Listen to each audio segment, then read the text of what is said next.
네, 말씀 듣기 전에 다시 한번 기도하겠습니다.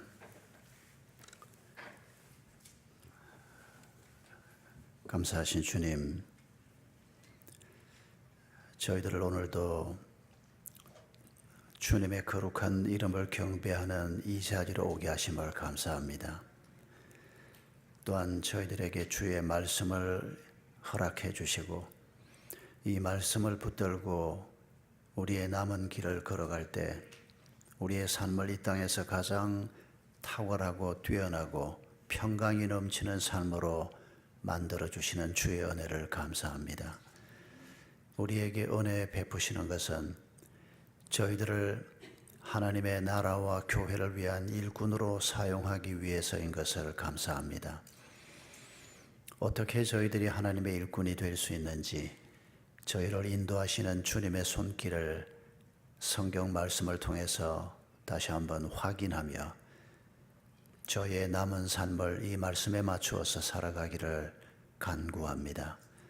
가정에서, 일터에서, 교회 공동체 안에서, 이웃들 속에서, 친구들 가운데서 하나님이 우리를 두신 그 자리에서 하나님의 일을 하는 하나님의 일꾼으로 살 때 우리에게 놀라운 평강과 기쁨이 있을 것을 믿습니다.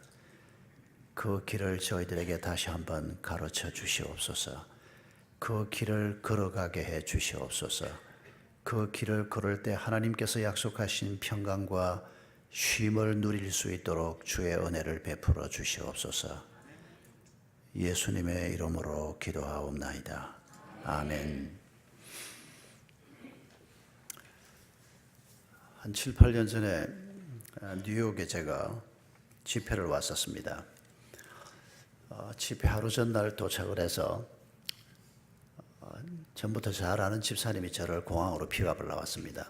그리고 호텔로 가는데 가는 도중에 이 집사님이 뭐라고 그러는 거 하니까 목사님 허락도 받지 않고 오늘 저녁에 스케줄을 하나 만들었다는 겁니다. 그래서 제가 속으로 이 양반이 하룻밤 좀 잘 쉬고 그 다음 날부터 집회를 하려고 일찍 왔는데 친한 사이이긴 하지만은 사전에 아무 양해도 없이 스케줄을 만들다니 이 양반이 뭘 또 그런 짓을 했나 속으로는 그렇게 생각했지만 목사가 또 그렇게 말할 수는 없지 않습니까? 아 그래요? 무슨 일인데요? 그랬더니 목사님 브로드웨이에 뮤지컬이 요즘 좋은 게 있는데 메리 포핀스 예약을 했습니다. 그러는 겁니다. 마음이 싹 달라졌습니다. 아유 집사님 쉬는 건 천천히 쉬고 내일 저녁까지 시간 많은데 아유 잘 됐네요. 사실 뉴욕을 몇 번을 와도 제가 그 브로드웨이에 뮤지컬을 한번 본 적이 없었거든요. 그러고는 들어가서 씻고 조금 쉬었다가 저녁을 같이 먹고 한 형제를 붙여서 저를 극장에 집어넣었습니다. 자기는 그 메리 포핀스를 3번인가 봤대요. 손님들이 최근에 많이 와가지고. 그래서 서울에 있을 때부터 아는 형제, 그분 밑에서 일하는 사람인데 한 3년 전에 뉴욕 온 사람이었습니다. 이 친구가 3년 됐는데 아직 한 번도 뮤지컬을 못 봤다고 오늘 목사님 모시고 갈 거라고. 둘이 극장에 들어갔습니다. 1막이 끝나고 중간에 한 20분 쉬는 시간이지 않습니까? 아나운스먼트가 나왔습니다. 20분 후에 2막 시작합니다. 근데 내 옆에 앉아있는 이 친구가 지는 뉴요크라는 겁니다. 뭐라 그러는 거 하니까 목사님 무슨 뮤지컬이 이렇게 하다가 맙니까? 그래서 아니 이 친구가 무슨 소리를 하는 건가 했는데 벌떡 일어나서 가십시다 그러고 앞장을 서서 나가요. 이 친구가 이 뉴욕 산 지가 벌써 3년인데 지금 이 말을 못 알아들었나 반신반의하면서 나가는데 극장 밖으로 나가더니 바로 바깥으로 나가는 겁니다. 문 앞에 서 있던 그 기도 보는 친구가 그 한국에서는 그 문 앞에서 그 이래 표 받고 하는 친구를 기도 그럽니다. 나갔다가 다시 들어올 때 그 표 챙겨서 들어오세요 이러는데 그것도 못 알아듣는 겁니다. 뉴욕 3년 살아도 한국 사람들만 있는 직장에 있었기 때문에 전혀 못 알아듣는 거죠, 친구가. 그러면서 저를 쳐다보고 이 친구가 뭐라 그럽니까? 집에 가는 사람한테. 그러고는 밖으로 나가는 겁니다. 이 친구를 붙잡을 수가 없었습니다. 제가 붙잡으면 얼마나 민망하겠습니까? 지는 명색이 뉴욕에서 한 3년 살았다고 지금 나를 안내하는 사람인데 할 수 없이 집으로 돌아왔습니다. 메리 포핀스 1막만 보고 2막은 못 봤습니다. 근데 그거 못 봐도 괜찮습니다. 스토리는 다 압니다. 그 안내 책자에 이미 스토리가 다 있었고, 또 뭐 1막 보고 2막 못 보면 또 어떻습니까? 무슨 큰일 납니까? 그런데 여러분, 브로드웨이 뮤지컬은 우리가 반토막만 봐도 괜찮은데 신앙생활이 반토막이 나서는 안 됩니다. 우리가 오늘 읽은 본문 말씀을 보면 하나님께서 우리 그리스도인의 삶에 1단계가 있고 2단계가 있다고 말씀합니다. 3단계는 이 땅에 있는 게 아닙니다. 3단계는 영원한 그 나라에 가서 있습니다. 거기에 무슨 일이 벌어질지 모릅니다. 모른다는 말은 이런 일이 있을까 저런 일이 있을까 반신반의한다는 말이 아니고 놀라운 일이 벌어질 것입니다. 이 얘기를 하면서 연세 드신 분들에게 눈길이 먼저 가는데 아닙니다. 순서는 육체의 나이를 따라서가 아니고 하나님이 부르시는 순서가 있는데 머지않아서 우리가 그 나라에 갈 겁니다. 산막 인생이 기다리고 있는 그 영원한 나라로 우리가 들어갈 텐데 여러분 거기에서 무슨 일이 있을까 불안해하실 필요는 전혀 없습니다. 그저 큰 기대를 가지고 이제 거기에는 더 이상 녹는 것도 없고 더 이상 병드는 것도 없고 더 이상 갈등도 없고 완전한 하나님의 피조물로서 그리스도를 닮은 사람으로서 우리가 그 영원한 나라의 산막 인생을 우리가 기대하면서 가면 됩니다. 그런데 이 땅에 사는 동안이 문제입니다. 오늘 본문을 보면 28절 말씀에 1단계가 기록이 되어 있고 29절 말씀에 그리스도인 2단계 삶이 기록되어 있습니다. 모든 그리스도인이 이 길을 걸어가야 합니다. 그런데 많은 사람들이 1단계까지는 왔는데 2단계까지 가지 못하고 있는 사람들이 많이 있습니다. 하나님이 원하시는 게 아닙니다. 하나님이 1단계 삶에서 축복을 약속하시고 2단계 삶에서도 축복을 약속하시는데 여기까지 와야 참 기쁨과 평강을 맛볼 수 있다는 것입니다. 28절을 먼저 보십시다. 1단계 삶이 뭔가? 28절을 다 같이 읽어볼까요? 시작. 수고하고 무거운 짐진 자들아 다 내게로 오라. 내가 너희를 쉬게 하리라.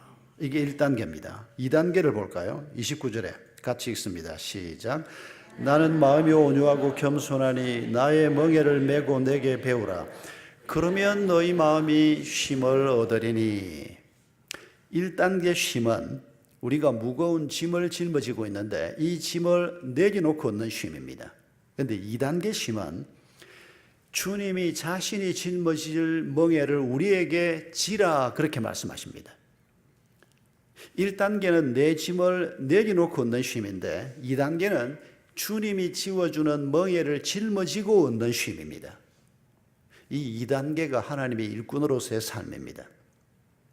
이 두 단계를 우리가 반드시 거쳐오기를 하나님은 원하십니다.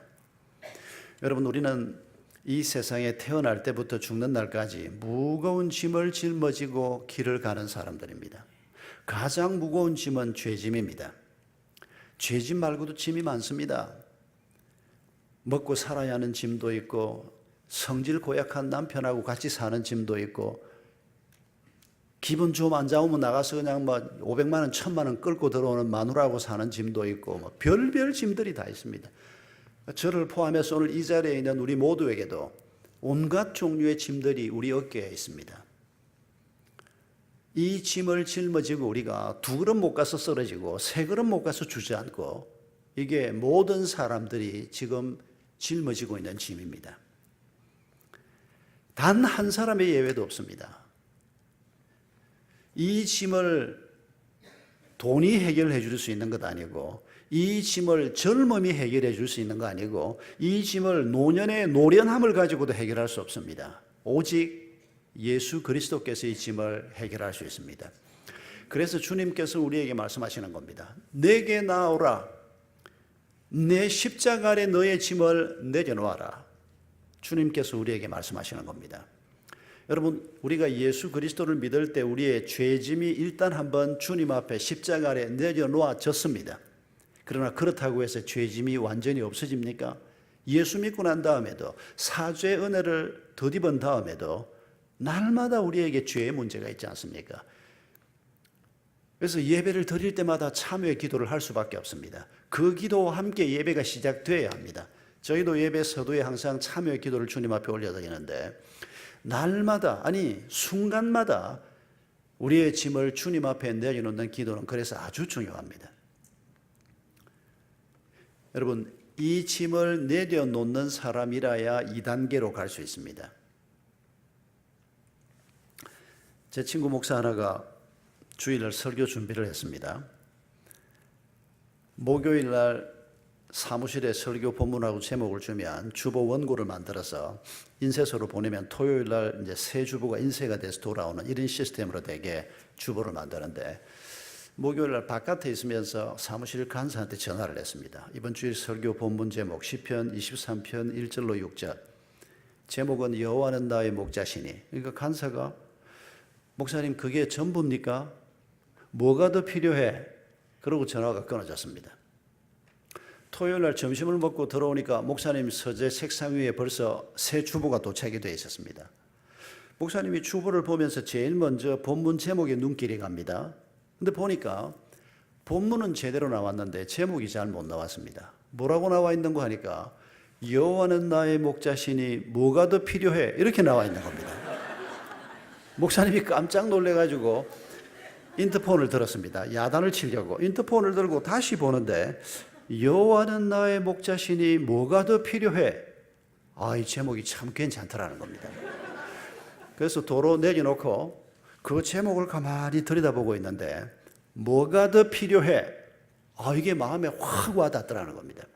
그래서 준비한 설교 원고를 꺼내서 다시 고치기 시작했습니다. 뭐가 더 필요해? 초점을 맞추어서 다시 설교 원고를 고치고 그 다음날 설교를 했는데 참 은혜로운 주일 예배 중에 하나가 됐다는 겁니다. 여러분, 우리가 가만히 생각해 보면 여러분 지난 한 주간도 우리가 누구의 인도를 받고 한 주간을 살았습니까? 열심히 돈 뒷꼭대기 보고 살다가 왔습니까? 당신은 당신이 예수를 믿는다고 말할지 모르지만 당신은 그리스도인이 아닙니다.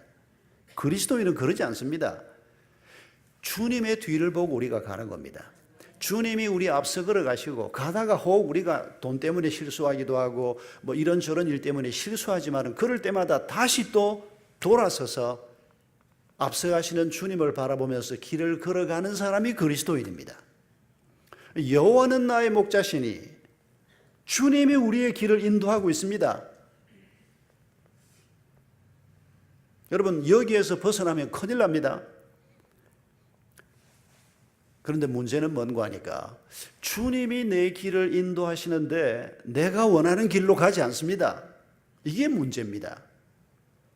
주님이 나를 인도하시고 한 2시간 만에 푸른 풀밭이 나오고 맑은 시내 물가가 나오면 얼마나 좋겠습니까? 근데 그렇지가 않습니다.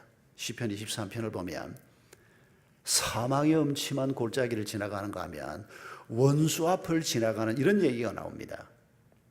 여러분, 혹시 주님이 내비게이션이 시원찮아서 우리를 그쪽으로 데리고 가는 겁니까? 여러분, 생각해 보면 오늘 우리의 삶이라고 하는 것이 곳곳에 죽음이 가득합니다. 어디를 봐도 길이 없습니다. 제가 미국을 잘 모르지만 트럼프도 길이 아니고 힐러리도 길이 아닌 것 같아요. 한국도 마찬가지입니다. 박근혜도 길이 아니고 문재인도 길이 아닙니다. 그래도 우리가 투표를 하고 덜 악한 인간에게 우리가 한 표라도 더 줘야 되고 예수를 안 믿고 예수를 잘 모르는 자들이 앞장을 서서 가더라도 그래도 성경적 가치에 조금이라도 근접한 사람이 누군가 그것조차도 지금 막 판단이 서로 막 헷갈리는 걸 제가 봅니다.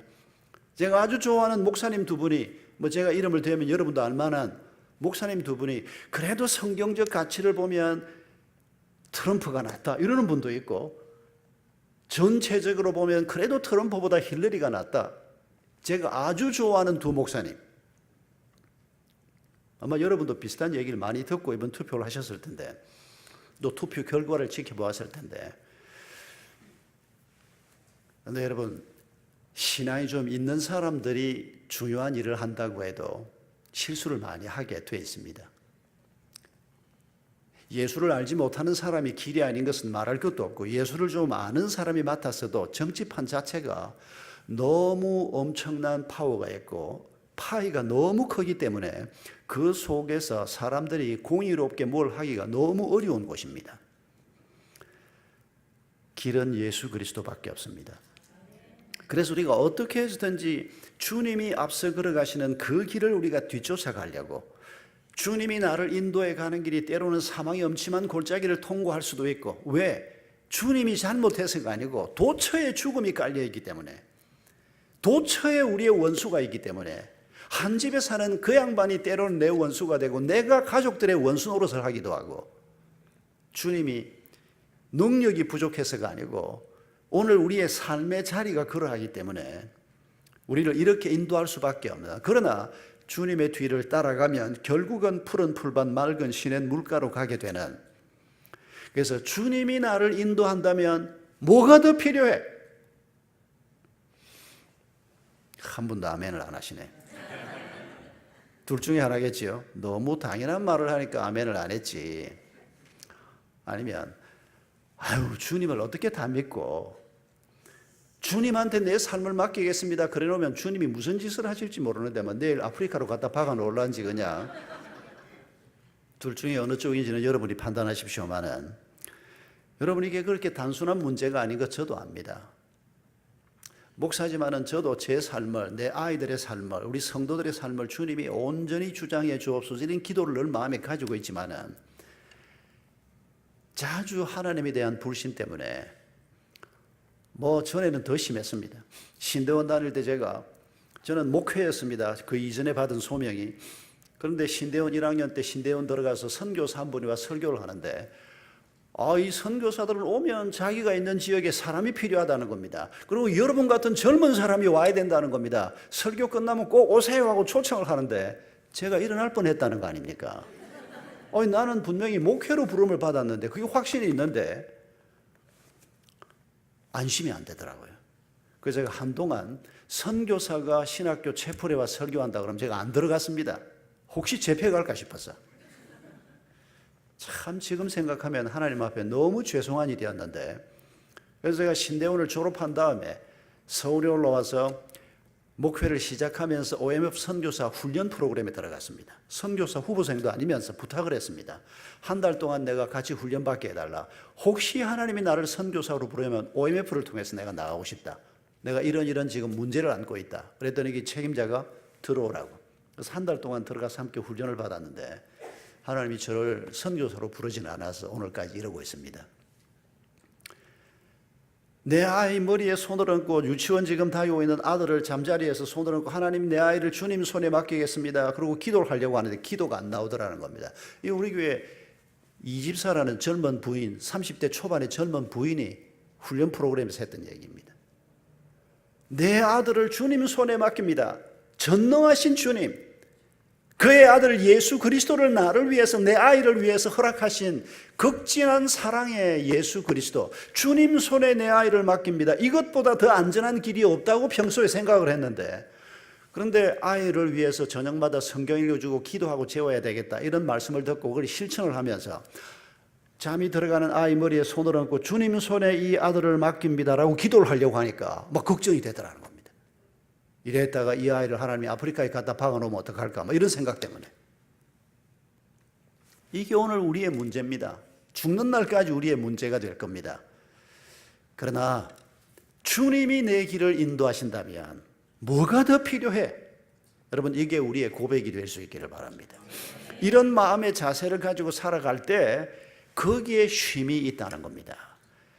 지금 통장에 돈을 몇백만 불 쌓아놓고 부동산을 가지고 있는다고 쉼이 있는 게 아닙니다.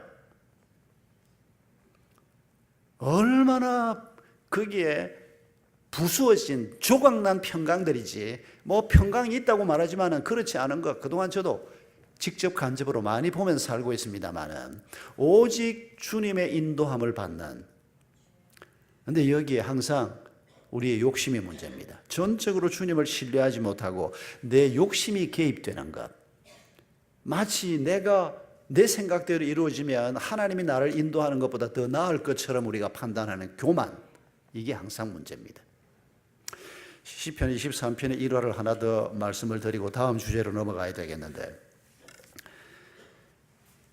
처음 선교사들이 한국에 들어왔을 때 한국말로 설교할 수 있는 사람들이 없었지 않습니까? 선교사님들이 조선말을 배워서 떠듬떠듬 설교를 할 텐데 미국에서 젊은 선교사 한 분을 모셨던 전도사 조사가 있었습니다.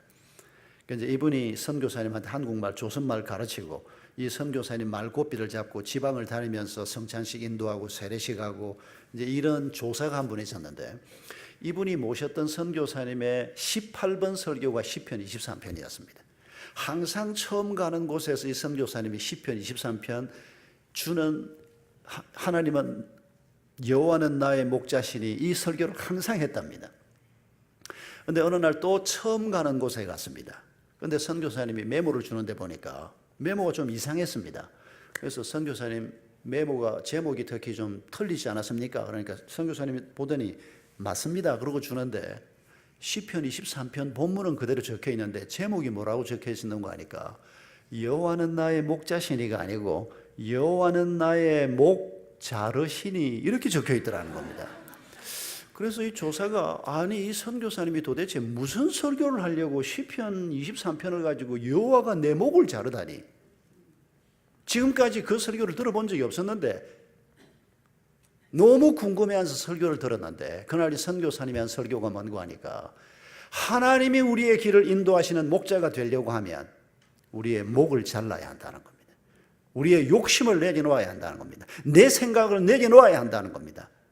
오직 주를 바라보고 길을 걸어갈 때 여호와가 목자가 되시고 거기에 평강이 있을 것이다.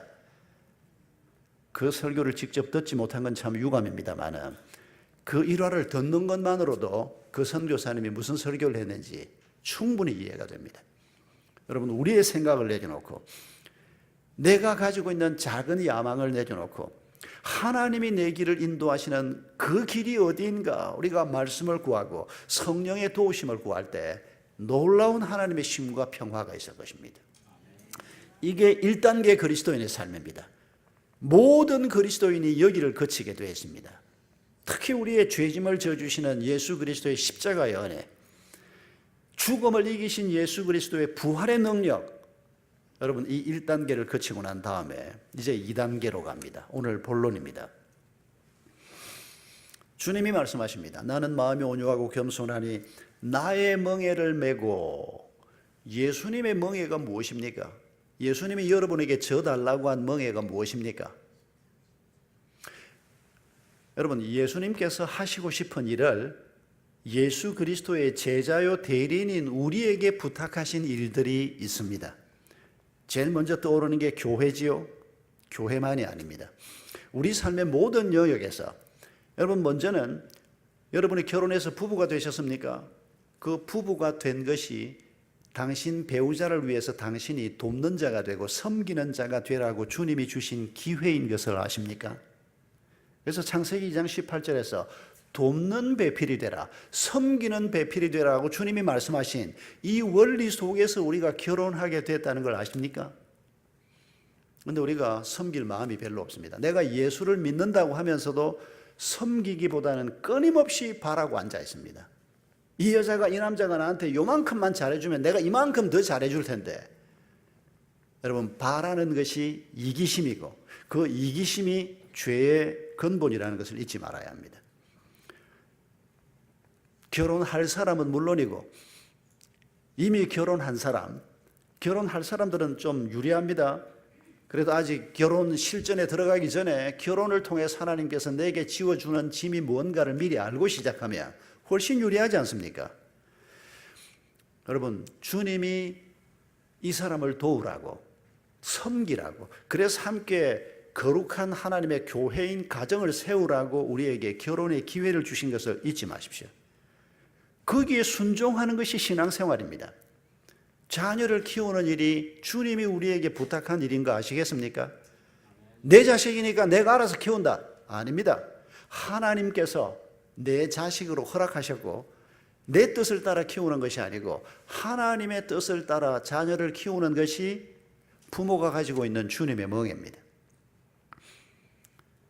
우리가 교회 공동체에서 가지고 있는 직책도 마찬가지입니다. 주님이 목사도 하고 싶고 주님이 장로도 하고 싶고 성가대도 하고 싶고 주님이 이 일 저 일을 맡아서 교회를 그 지역을 위해서, 그 민족을 위해서, 그 시대를 위해서 하나님의 대리인으로 하나님이 쓰시고 싶은 겁니다. 그런데 주님이 천사를 보내지 않고 우리를 보내서 너는 이걸 맡고 너는 저걸 맡고, 그래서 우리가 교회에서 직분을 맡고, 그래서 우리가 교회 한 부분을 차지하고 있다는 것을 절대 잊으시면 안 됩니다.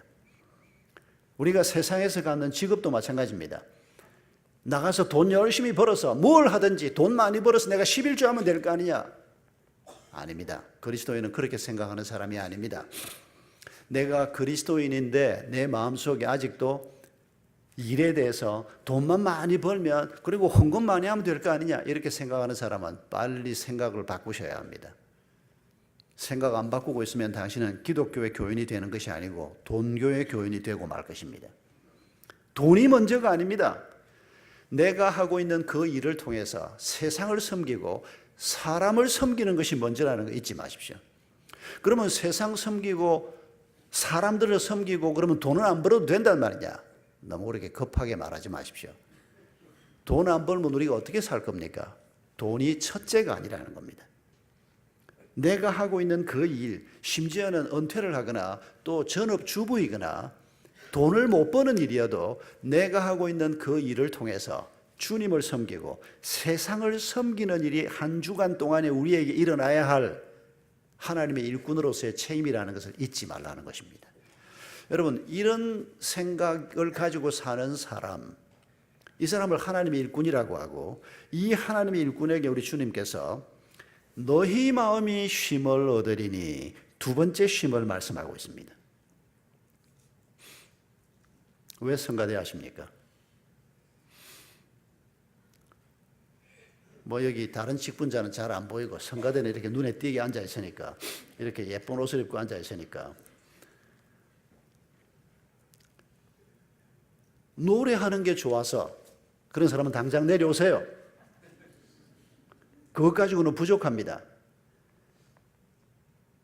부족한 우리의 입술로 영광스러운 하나님의 거룩한 이름을 찬양하는, 노래 좀 못해도 괜찮습니다. 화음이 좀 안 맞아도 괜찮습니다. 그건 다음 일이고, 정말 우리 마음속에 그 놀라우신 하나님의 거룩한 이름을 찬양하는, 여러분, 그 역할이 우리에게 주어진 역할 아닙니까?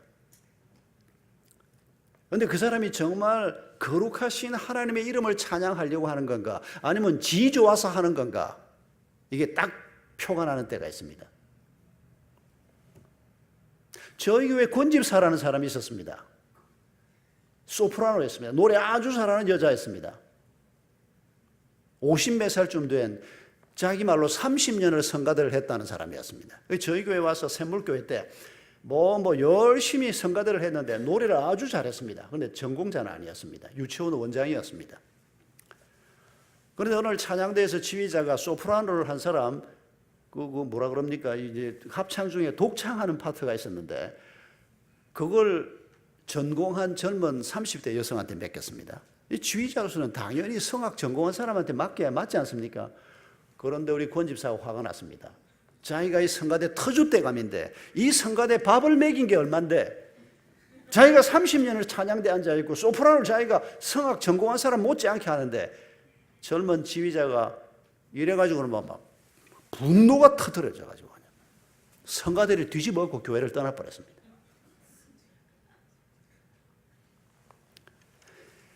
주님이 좋아서 하는 사람은 그렇게 하지 않습니다. 또 혹시 그것 때문에 화는 날 수 있습니다.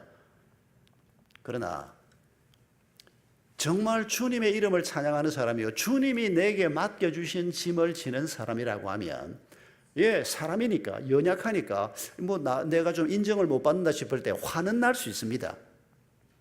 또 화를 좀 터뜨릴 수도 있습니다. 그러나 그 다음 순간 돌아설 줄 아는, 근데 그게 안 되는, 그 양반이 어디 다른 데 가서는 회개하고 잘 하겠지, 그렇게 기대는 합니다만은, 여러분, 주님이 맡겨주신 일을 우리가 하는 겁니다. 주님이 거두어 가시면 주인 되신 그분이 거두어 가는데 종놈 종년이 무슨 그냥 가만히 있어야지, 아닙니까? 우리가 주님의 종 아닙니까? 섬기는 자 아닙니까? 여러분, 종들은 생각이 없습니다. 무슨 지 생각이 있습니까? 주인이 시키면 그냥 예 알겠습니다 그러고 가서 하는 거지. 그런데 우리는 생각이 많습니다. 그 생각이 주님의 생각으로 바뀌는 것이 신앙생활입니다. 주님의 생각으로 바꾸는 거 하지 않고 그냥 자기 생각 잔뜩 가지고 성경 말씀을 봐도 자기 생각 가지고 성경 속으로 들어가서 읽으려고. 아닙니다. 성경에서부터 나오는 생각을 내 생각으로 갖는 것이 정상적이고 건강한 그리스도인들이 걸어가는 길입니다. 우리가 가지고 있는 건강이든지 우리가 가지고 있는 돈이든지 우리의 은사든지 무엇이든지 간에 여러분 우리가 무엇인가를 가지고 있다면 그것은 주님이 내게 맡겨주신 주님이 하고자 하는 일입니다. 그래서 우리한테 맡기신 겁니다. 만약 우리가 가지고 있는 일이 세상 속에서 일이 섬기는 일이 되지 못하면 그리스도인은 당장 그만둬야 됩니다. 그리스도인은 술장사, 색시장사, 마약장사 이런 거 못합니다. 그건 사람을 섬기는 일이 아니고 해야 하는 일이기 때문입니다. 아무리 돈이 많이 벌려도 그건 못합니다. 그걸 하면서 하나님 앞에 영광을 돌리겠다. 하나님이 절대 영광스럽게 되지 않습니다. 우리가 주님의 거룩한 이름을 영광스럽게 만드는 것은 찬양을 잘하는 것도 아니고 돈을 많이 바치는 것도 아니고 우리의 일 자체가 거룩한 일이 될 때, 우리의 생각 자체가 구별된 일이 될 때, 우리의 삶 자체가 하나님이 받으실 만한 거룩한 산 제사가 될 때, 그때 주님이 영광을 받으시는 겁니다. 그래서 지금 주님께서는 우리에게 맡겨주신 모든 일들이 하나님의 일이 되게 하고 우리가 하나님의 일꾼이 될 때 두 번째 쉼을 주시겠다고 말씀하는 겁니다.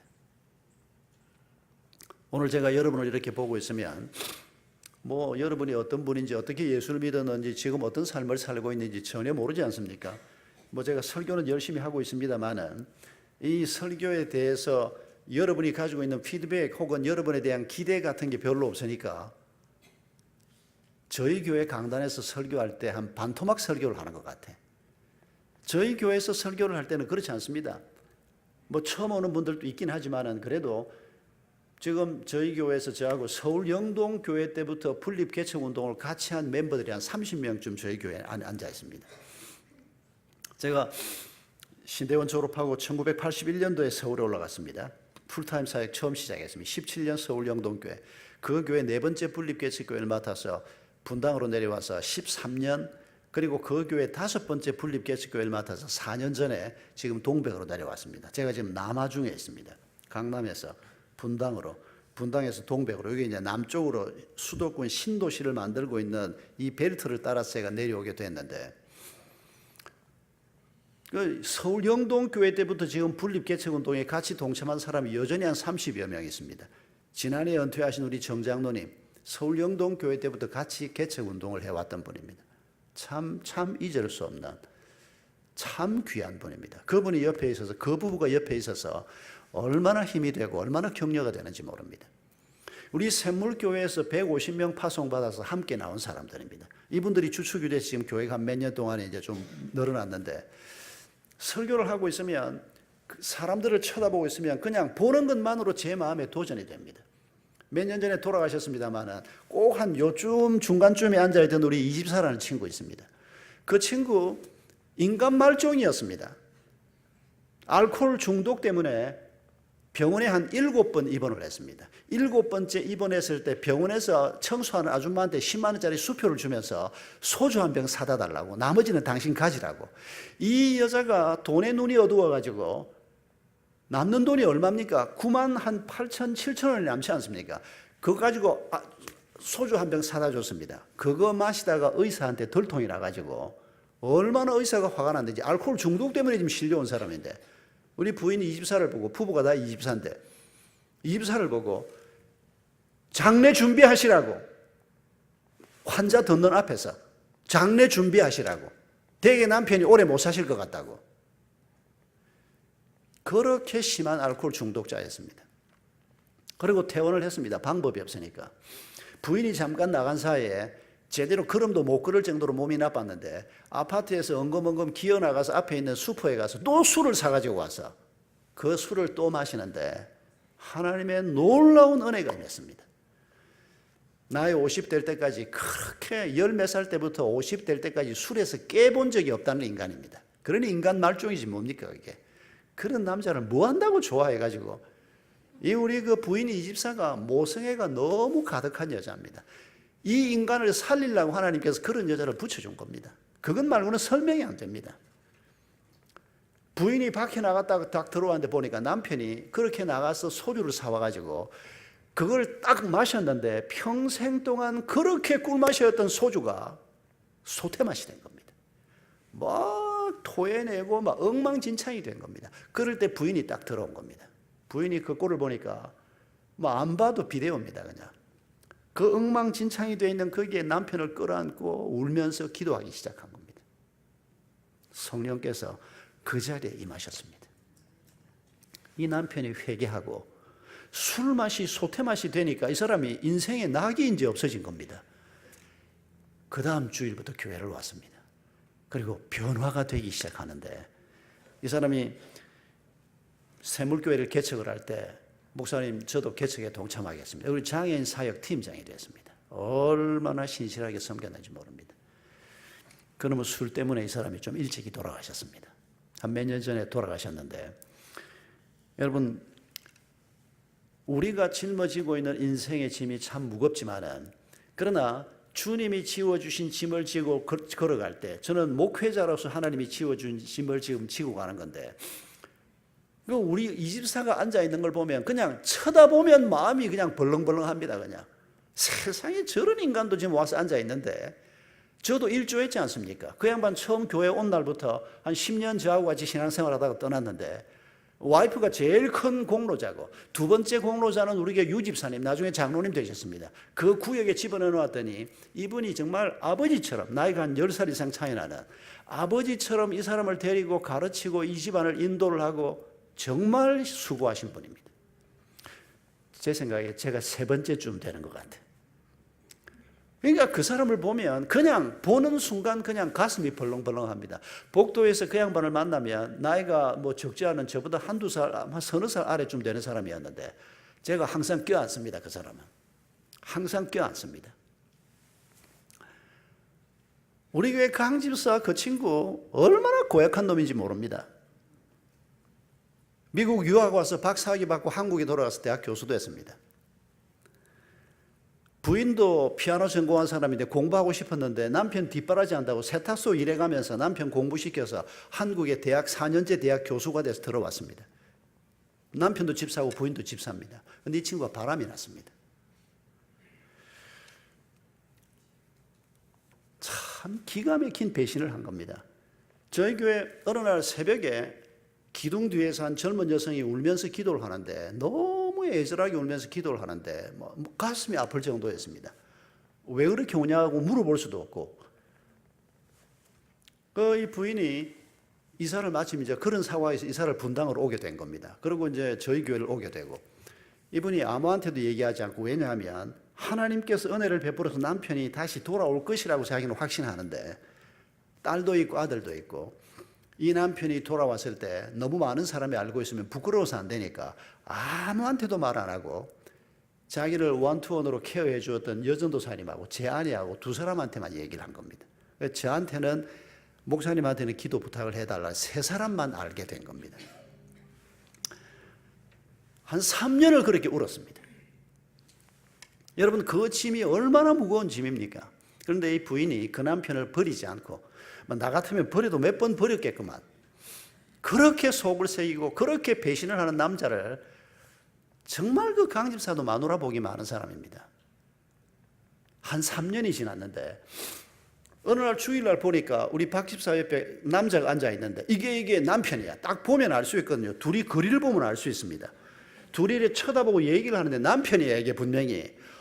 남편이 오늘 교회를 왔구나. 제가 설교하면서 계속 쳐다보면서 설교했습니다. 끝나고 밖에서 인사를 하는데 이렇게 저쪽에서 이렇게 오는데 이 남편이 저하고 악수 안 하려고 벽 쪽으로 붙어서 이렇게 가니까 와이프가 팔을 당겨서 제 앞으로 끌고 왔습니다. 악수를 하는데 보니까 잘생겼어요. 사람 인상이 너무 좋게 생겼어요. 그 친구 지금 이제 그러고 난 다음에 지금 한 10년 가까이 지나고 제가 개척할 때 같이 또 나왔습니다. 지 바람 났던 거 내가 아는 거 모릅니다, 그 친구. 참 부인이 지혜로운 사람입니다. 이 사람이 교회 와서 열심히 합니다. 이번에 우리 교회 장로 됩니다. 그 사람을 보면 참 하나님의 은혜가 너무 커서 그 아내를 통해서 임한 은혜입니다. 그 아내가 그 무거운 짐을 짊어지고 울면서 기도를 했습니다. 딸이 유학을 왔습니다. 유학을 와서 남자애를 하나 만났습니다. 결혼을 하겠다고. 작년 봄에 제가 주례를 한국에서 했는데 세상에 남자애를 제가 만났는데 알래스카 출신이고 지금 이 샌프란시스코에서 직업을 얻어서 일을 하고 있는데 애가 얼마나 착하고 순수한지, 어디서 이런 신랑감을 데리고 왔는지, 그 가정에 하나님께서 은혜를 부어주는 걸 제가 요즘 보고 있습니다. 여러분, 우리가 하나님께서 맡겨주신 짐을 짊어지고 좀 힘들어 보여도 그 길을 우리가 걸어가면 거기에 놀라운 쉼과 평강을 반드시 하나님께서 내려주십니다. 여러분, 이게 두 번째 하나님의 약속입니다. 반드시 이 쉼을 우리 모두가 교회에서, 가정에서, 일터에서 맛볼 수 있기를 바랍니다. 그런데 여러분, 우리가 이런 하나님의 일꾼으로서 다른 사람의 짐을 짊어지고 살려고 해보니까 쉽습니까? 어렵습니까?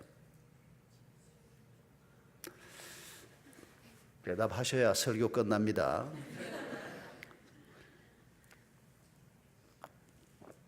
여러분 답 안 하셔도 답을 모르는 건 아니지만은 그래도 여러분 한번 답해 보십시오.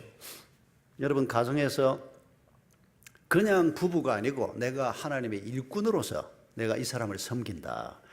성질나면 벽이라도 하나 집어 던지는 건 쉬운데 그래도 내가 이 인간을 섬겨줘야지. 이게 쉽지가 않습니다. 이게. 교회에서 꼴보기 싫은 저 인간을 어떻게 해야 되나. 내가 그냥 떠나면 되지. 안 됩니다. 그건 해결책이 아닙니다. 떠나서 다른 데 가보십시오. 꼴보기 싫은 인간이 한 서너 선 더 기다리고 있을 겁니다.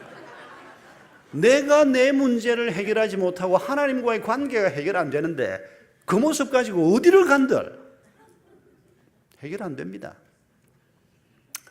답해 보십시오. 일꾼으로 살려고 하니까 쉽습니까? 어렵습니까?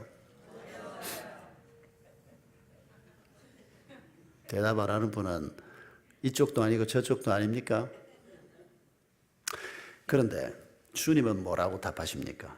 30절에 다 답해 주십시오. 내 멍에는 내 짐은 누가 말씀하셨습니까? 우리 예수님께서 말씀하셨습니다.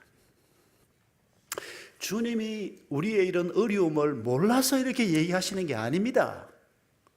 우리가 짊어지고 있는 짐의 무게가 얼마나 무거운지 주님이 아십니다. 주님이 배신당하셨고 주님이 인간들의 손에 십자가에 달려 죽으셨습니다. 주님이 쉽게 그 길을 걸어갔다고 생각하시는 사람은 잘못 생각하는 겁니다. 하나님의 아들이 배신당했다고 뭐가 힘들었겠냐? 큰일 날 말입니다. 그러다가 이단자 될 수 있습니다. 우리하고 똑같은 인간, 한 가지 죄 없으신 것 외에는 우리하고 똑같은 인간으로 와서 안 먹으면 배고프고, 아니 예수님이 배가 고프겠습니까? 예수님이 피곤하시겠습니까? 아닙니다. 우리하고 똑같은 인간이었습니다. 성경을 보면 알 수 있지 않습니까? 우리가 경험한 그 아픔을 주님이 다 겪어보셨습니다. 그랬더니 우리 어떤 권사님은 애 낳는 고통은 주님이 모르셨을 거라고. 아닙니다. 직접 경험하지 않아도 간접 경험으로 알 수 있지 않습니까? 여러분, 우리 주님께서 말씀하시기를 우리가 그렇게 어렵게 생각되는 그 일을 놓고 아니다, 쉽다, 가볍다 이렇게 말씀하십니다. 자, 이제 한 번 더 질문합니다. 주님은 쉽다 그럽니다. 나는 해보니까 어렵습니다. 어느 쪽으로 선택하시겠습니까? 질문하겠습니다. 그리스도인으로서 우리가 가정에서건 교회에서건 이웃 속에서건 다른 사람의 짐을 짊어지고 가는 일, 주님의 멍에를 짊어지고 가는 일이 쉬운 일입니까? 어려운 일입니까? 아직 시간이 벌써 많이 됐는데 아직 설교 못 끝나겠습니다. 눈치라도 있었어야지. 아니, 주님이 쉽다 그러는데 지금 자꾸 어렵다 그럴 겁니까? 여러분, 그게 강팍함입니다. 아셔야 합니다. 주님이 쉽다 그러는데, 주님이 그게 길이라 그러는데, 아유, 나는 어려워서 난 못해요. 오늘 그런 마음을 가지고 예배라고 드리고 지금 갈 겁니까? 아닙니다, 여러분. 우리의 마음 압니다, 하나님께서. 어려움도 아십니다. 그러나 주님이 쉽다 그러니까 내가 주님이 말씀하신 대로 마음을 품고 가리라. 그게 그리스도인의 마음이에요. 그게 우리가 주일날 교회 와서 품어야 할 마음입니다. 한 번 더 묻습니다. 주님의 멍에를 짊어지고 가는 하나님의 일꾼의 삶이 쉬운 길입니까? 어려운 길입니까? 감사합니다. 이제 설교 마쳐야 되겠습니다. 근데 마치려고 하니까 기분이 좀 그렇지 않습니까? 아니, 하도 박 목사가 야단을 하니까 쉽다고 하긴 했는데, 또 성경에도 보니까 쉽다고 하긴 했는데, 이게 쉬운 일이 아닌데, 오늘 집에 돌아가면 여전히 어려운 일이 있고, 내일 또 계속 어려운 일이 있을 텐데, 이걸 어쩌라고 지금? 어떻게 하면 될까요? 오늘 설교의 마지막 주제입니다. 간단하게. 오늘 여러분 본문 29절에서 한 단어만 찾아보십시오. 어떻게 하면 쉬울까요? 배우라. 왜 어렵습니까? 안 배워서 어렵습니다. 쉬우려고 하면 배워야 합니다. 뭐를 배워야 합니까? 여러분 보십시오. 본문. 뭐를 배워야 합니까? 예수 그리스도를 배워야 합니다. 예수님의 뭐를 배워야 합니까? 예수님의 목공 실력을 배워야 합니까? 예수님의 마음을 배우라고 말씀하십니다. 두 가지 예가 나왔습니다. 예수님의 마음, 온유하고 겸손함, 두 가지 예만 나왔는데 두 가지뿐 아닙니다. 우리가 조금만 더 온유하면 정말 좋은 일꾼 될 수 있을 겁니다. 뭐 다른 것도 필요합니다. 필요 없다는 뜻은 절대 아닙니다. 뭐 전문 지식도 필요하고 이런저런 지혜도 필요합니다. 그러나 우리가 조금만 더 겸손하다면 우리가 정말 좋은 일꾼 될 수 있을 겁니다. 그리고 성경이 우리에게 가르치는 바, 그리고 성령이 우리에게 깨우쳐 주시는 것을 우리가 배우는 겁니다. 특히 예수 그리스도에 관해서 배우는 겁니다. 날마다 배워야 합니다. 사건마다 배워야 합니다. 우리 주님의 마음이 이럴 때는 무엇인가? 우리가 이렇게 이 길을 걸어가면 주님이 약속하신 두 번째 쉼, 일꾼만 누릴 수 있는, 섬기는 자만 누릴 수 있는 이 쉼을 우리가 이 땅에서 맛보게 될 것입니다. 한 분도 빠짐없이 이 두 번째 쉼까지 누리는 그런 그리스도인의 길을 계속해서 잘 걸어가시는 축복이 있기를 바랍니다. 우리 한 1분만 함께 기도하십시다. 하나님께서 우리에게 주신 이 귀한 약속의 말씀을 생각하면서 먼저 감사의 기도를 올려드리고, 그리고 이런 약속의 말씀을 붙들고 제대로 길을 걷지 못한 것을 회개하는 기도를 올려드립시다. 그리고 간구하십시다. 예수 그리스도를 배우게 해 주시옵소서. 주님의 마음을 배우게 해 주시옵소서. 함께 기도합니다. 거룩하신 아버지 하나님, 감사합니다. 주님이여, 주님이여, 주의 자비와 긍휼을 베풀어 주시옵소서.